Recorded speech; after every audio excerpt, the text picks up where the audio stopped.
महाराष्ट्र में एकनाथ शिंदे की शिवसेना से बगावत के बाद 2 साल बीत चुके हैं।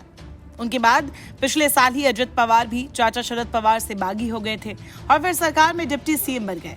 लोकसभा चुनाव से पहले तक इन घटनाक्रमों के चलते विपक्ष बैकफुट पर दिख रहा था, लेकिन लोकसभा चुनाव में एमवीए ने 30 सीटें हासिल की और इसके बाद समीकरण बदल गए।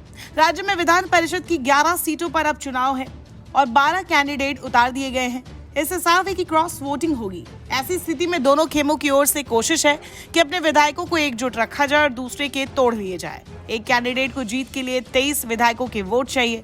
इस कोशिश में बीजेपी और एकनाथ शिंदे की शिवसेना ज्यादा परेशान दिख रहे हैं, क्योंकि उन्होंने होटलों की बुकिंग शुरू कर दी है।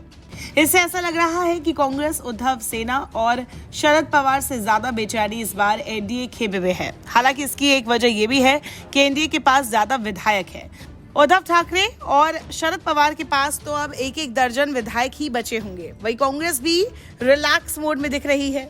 उसने गुरुवार यानी कि 11 जुलाई को विधायकों के लिए लंच का आयोजन किया है कि कैसे विधान परिषद चुनाव में वोटिंग करनी है।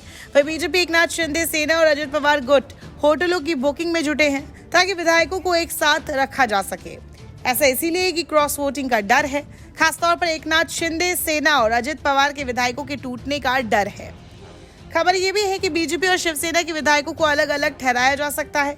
बता दें कि उद्धव सेना ने मिलिंद नार्वेकर को उतारा है, जो उद्धव ठाकरे की करीबी है। ऐसे में इस बात की प्रबल संभावना है कि एकनाथ शिंदे सेना के कुछ विधायक क्रॉस वोटिंग कर ले। इस चुनाव में पैसों का खेल चलने की भी आशंका तेज है। हालांकि इसके चलते डर सभी दलों में है।